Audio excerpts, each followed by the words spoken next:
Dižlāņu muižas pils apbūves ansamblis Vecpilī veidots 19. gadsimta vidū. Šeit savulaik saimniekojusi barona von Kezerlinga dzimta. Bijusi arī Vecpils pamatskola, taču nu jau vairāk nekā 10 gadus šeit ar vietējo kultūras darba organizatoru un novadpētniecības entuziastu rūpēm tiek atdzīvināti senie muižas stāsti. Tā pirms 2 gadiem muižas bēniņos ierīkota tējas istaba. Kāpēc tieši šeit? Jo kur viņa atradās barona dzīves laikā, tas par to vēsturu pusē. Un mēs izvēlējāmies pavisam neatbilstošu, jo varētu šķist bērnu auklas istabiņu šeit te baroneša tējas istabai. Un tikai tāpēc, ka šeit pavērs pa logu šī te fantastiskā Vecpils ainava, kurā var vienlaikus skatīt visas 3 mūsu lielās pērles. Šeit viņi bija 2 brāļi, viņiem bija katram savu muižiņa. Vienam rasūts muižiņa, otram šī te muižiņa. Tā atradās tepat blakus, bet ar 3 dīķišiem, tādā zemākā un mitrā vietā. Baronam jau ģimenē bija 4 dēli un ļoti gaidīja meitiņu. Un beidzot ilgi gaidītā meitiņa piedzima, bet ar iedzimta plauškaiti. Un tā laika dakteri nedēva cerības īpašas, bet vienas glābējs varētu būt tas, ja viņi dzīvot citā vietā, ne tajā mitrajā ēkā. Nu, tad barons steidza celt šo te jauno dzīvojamo māju. Nepilni 2 gadu laikā tika ēka uzcelta, bet, diemžēl, arī mazā Magdiņa neizdzīvoja. 2,5 gadu vecumā Magda aizgāja mūžībā. Nu, tā mēs esam tikuši pie šīs te muižas. Vecpilī vispār kopā ir pavisam 11 muižas un pusmuižas. Dižlāņu muiža un tās darbīgie ļaudis nebeidz pārsteigt. Šoruden blakus tējas istabai rodama arī medību istaba. Man ir tā laime pirmajam redzēt meiteņu, es atvainojos dāmu, darba rezultātu. Un vienmēr, kad iebrauc pie dzintras un pie intas, ir ko redzēt. Un es gribētu likt visiem citiem pa piemēru, jo mums jau vajag pozitīvos piemērus, ka gandrīz it ne no kā, bet ar lielu izdomu var paveikt tik daudz, nu, lai ciemā būtu dzīvība. Paldies! Un medniekiem ir skaidrs, lai šauj garām, un pateicība tiem, kas jau to savu sirds siltumu dažādās trofejās te ir ielikuši. Ideja pavisam nejauši radās, tad, kad bija ierīkota tējas istaba, tad mums tā entuziastu grupiņai sēžot un diskutējot, radās jautājums, ko kunga darīja tajā laikā? Nu, atbilde bija viena, kad pa lielāko tiesas svētdienās bija kungiem lielās karaliskās medības, bet tomēr, nu ne jau vienmēr. Bija starpsezona, kad tomēr bija kaut kur arī kungiem jāsapulcējās. Un tā kā visapkārtējo muižu baroneses un dāmas tika aicināts vienreiz pie vienā muižā, nākošā svētdienā pie citā muižā uz šo te tējas dzeršanu, kas bija rituāls katru, vismaz barona Kezerlinga dzimtai, kā tāds rituāls, ģimenes tradīcija, 15. sapulcēties uz tējas dzeršanu. Mums bija speciāls avots, kur arī sauc par barona tējas avotu, no kura barona ņēma ūdeni šī te tējas vārīšanai. Tajā laikā, kad kungi nebija medībās, viņi savus dāmas pavadīja uz šejien, uz tējas dzeršanu. Ko te viņi darīja? Kaut kur viņiem arī bija jāpaliek. Pieņēmām, ka tā varētu būt medību istaba, kurā viņi pulcējas, uzsita kāršu partiju, iemalko kaut ko stiprāku, pa savām trofejām var palielīties, savus mednieku stāstus un leģendas pastāstīt, izrunāt un izstāstīt. Un tad radās, lai top. Pieņēmām lēmumu, ka šai istabai ir jābūt. Lai vai kā, bet viņu ierīkosim. Medību istaba praktiski tapusi Covida laikā. Tās tapšanā palīdzējuši vietējie entuziasti gan ar remontu, gan mēbelēm un medību trofejām. Mēs esam milzīgu pateicību parādā gan par tējas istabas ierīkošanu, gan vispār par visas muižas interjeru dizainēšanu. Un šīs te telpas dizainēšana un ierīkošana, tas ir mūsu priesteris Andris Vasiljevskis, bez kura mēs būtu kā bez rokām, un kurš ar savām idejām un ar savu milzīgo enerģiju un entuziasmu prot katrā stūrītī saskatīt ļoti skaistu un kopainā uzburt veselu pasaku. Un es domāju, ka viņam arī ir izdevies šo te telpu pārvērst pasakā.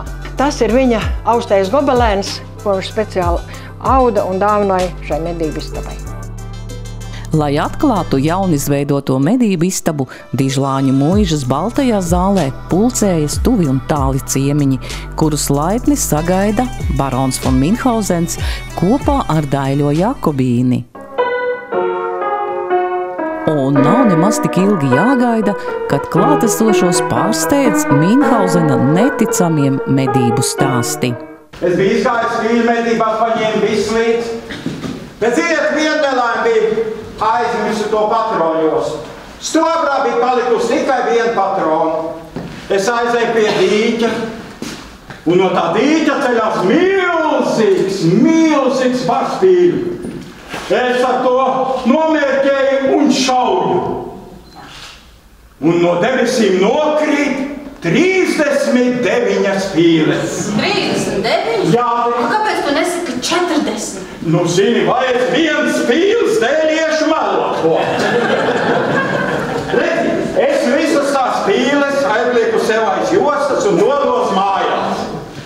Ejot mājās, es ļoti pagulstu, jā? Es ļoti biju noguris. Un tā es paskatos uz to jostu, skatos tās pīles, sāk atdzīvoties. Viņas bijuši apdūluši. Es viņus sapurinu, un viņus tagad plēš tos spārnus un ceļās augšā. Un man paraulīt, un es tikai tiem svārkiem stūrēju sev uz to māju pusi, lai tiktu uz to māju, ka es tuvojos savai pilī, es redzu dūmvadu. Es domāju, man par to dūmvadu jātiek iekšā. Es pa vienai galvai tavu nosam pīlēm, un tā sāku lēnām laisties lejā.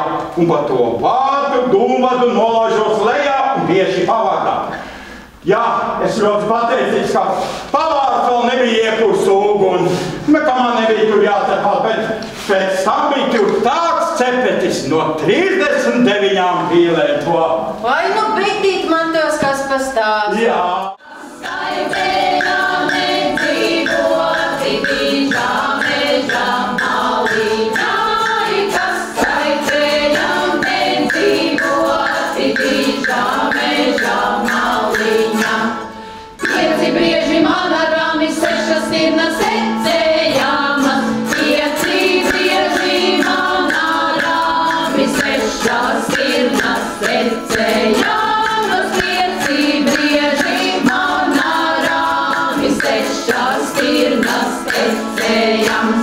Ir 1921. gada 20.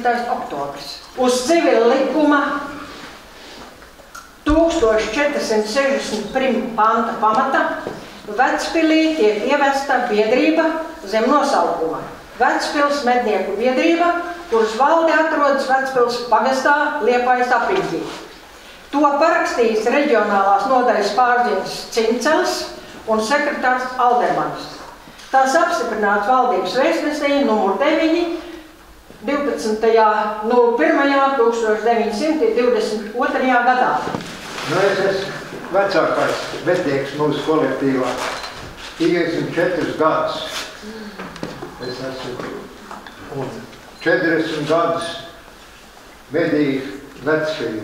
Kādreiz es esmu sezonas laikā 20 bedrus noķēris, 3 briežu buļļus nošāvis savā sezonas laikā. Tā kā pašlaik es baudu saulainās vecumdienas un skatos kā citi medīgi. Medniecības tradīcijas Vecpilī turpinās, jo līdzās vecajiem medniekiem nāk jaunie. Turpat 20 gadus Vecpils mednieku kolektīvu vada Kārlis Prātnieks. Tas ir ļoti patīkami, kad arī, teiksim, tā paudze maiņa notiek, nevis tā kā paliek kolektīvs noveco un paudze maiņa nav, bet mums ir jauni, jā, kas ir arī vēl mācās vidusskolās, tas ir augstskolās un turpina, pie mums kolektīvā medīt. Kas tad ir jums pēdējā laika tādi vērtīgākie guvumi, tās trofejas? Mums Mums arī iepriekšējos gadus ir bijuši 2 zelta brieža ragi un sudrabs, bronza ir. Jo jau kādus gadus 11 mēs cenšamies medīt selektīvi un grūti bija pāriet uz to selektīvo, bet esam pārgājuši un medījam. Tas nozīmē kaut kāda izlasē, jā? Jā, nevar nomedīt to, kas, teiksim, pirmais no meža izskrien, mēs skatāmies, vērtējām un tad, teiksim, pieņemam lēmumu. Jau mednieks nāk, kas zin varbūt šodien, tam jāmirst būs, viņš aši krūmos vien. Jau mednieks nāk, kas zin varbūt šodien, tam jāmirst būs, viņš aši krūmos vien. Tā brīdī, zvejotas zivis, nolaist dīķis, jā. Es tagad redzu, 2 vai 3 briežu govis pārvietojās, es domāju, netraucēšu, lai viņas iet taisni uz rīkši virsū, uz pļauju, būs tā kā mutēja, jā. Paiet laiks, šādienam būtu jābūt, bet nav, saproties Minhauzeni. Eju skatīt, skatos, klinti stāv, ķeglītis arī, bet rīča nav. Tātad goves aiznesa. Sākumā jau domāju, ka tā beigās redzu pulkstīs, saproties, iet par to grāvi, kas tek no Mediķa, un viņš saka, tu nestāvi, nāc talkā līda, kas ķertas. Tu palaid govu garā, tā viņš teica, ko tu par govu? Kā tu ir? Nākošais sestdien šausim govus, es tagad līda. Tas varēja būt 82. vai 4. gads, es tagad precīzi neatceros. Mans tēvs bija paņēmis man līdz medībās, un man bija mazs sunītis, tāds ar līkām kājām, un mēs bijām ar sunīti. Jā, bija vietas. Un man lika iedzīt mastu. Man blakus gāja tāds mednieks, es atceros, Stūrmanis Jānis. Es zinu, vecie mednieki noteikti zina. Viņam bija ļoti garas kājas. Un man bija pieteicis, tu turies viņam blakus. Medībās, jā. Jā, man jādzer. Kur blakus? Viņš ar tiem lieliem soļiem, un es ar savu mazo līkājaino sunīti. Neticu līdzi. Netiku līdzi. Mēs iegājām, mednieks zina, masks bija pie vālēm, un es manu to, ka attālinās, tā určķēšana, tā mednieku bļaustīšanās, arvien tālāk skan. Un es manu, bet kur tad es eju? Tur ir tāda pēķa priekšā mežā, es taču neiešu viņai cauri, es viņai jākai apkārt.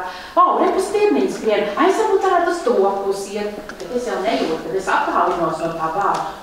Un ziniet, kur es izgāju? Es ilgi gāju, bet visi palika kaut kur tā. Un es izgāju tur, prom, kā tur sauc to vietu? Prievastē.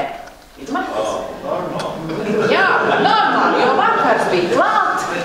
Neviens nebūtu šāva vairs, ne vairs kliedza, bet es biju pilnīgi prom, viens bija uz otrā galā. Tu tagad ies medībās? Nē, es domāju, ka uz medībām mēs nedosimies. Bet iesim uz to medību, kā bija pareizās? Medību istaba. Medību istaba. Kāds rīpiņā viss. Būtu jākāp augsti. Saņemam spēkus visus un kāpjam augšā. Redziet, tā prātīgi nāciet. Zinējs. Jā, redziet, zinējs jau nāk par reizi. Vai, Jakobīni, redziet, redzu tādu skaistu skapīti, bet tai skapītī kaut kā trūkst. Kaut kā trūkst. Zini ko? Es zinu, kas tur trūkst. Tajā trūkst Vises trūkst. Es ziedošu savu visi, lai tai skapīti ir par piemiņu no Minhauzena. Ar šodien var tās 39 pīles nobliest. Jā, šitas bija pielādēts ar vienu šāvienu. Es gribu ziedot šo te atmiņu Vecpils viskaistākiem, vislielākiem un brīnišķīgākiem medniekiem. Arī tajā laikā, kad es arī biju mežā skrēju un skatīties, vai kaut kas būs vai nē. Un jūs zini, ko es atradu? Es atradu mani blakām pūles vienu ragu, nezinu, kā tas ir. Cerams, ka jūs visi... Tas jau kāda brieža raksts. Nu jā, nu tavs raksts tā, ka neidzies mani. Nu, protams, jā. Bet, un šeit viens ir tāds, kas visās mājās un manā vecāku mājā, Lazmužā, raka kartupeļu sāpaks kārtas. Un es domāju, viņam pa godu atstāt šo atmiņu šā istabā. Tā medību istaba jau tikai tagad ir atvērta, bet viņi arī tiks papildināti.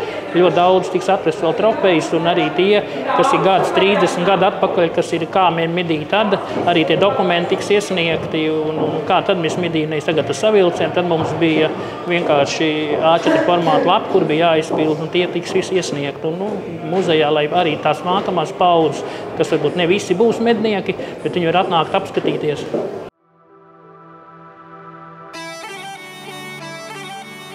Medību istabas atklāšanas pasākums Dižlāņu muižā turpinās vēl ar dažādām aktivitātēm līdz pat vēlam vakaram.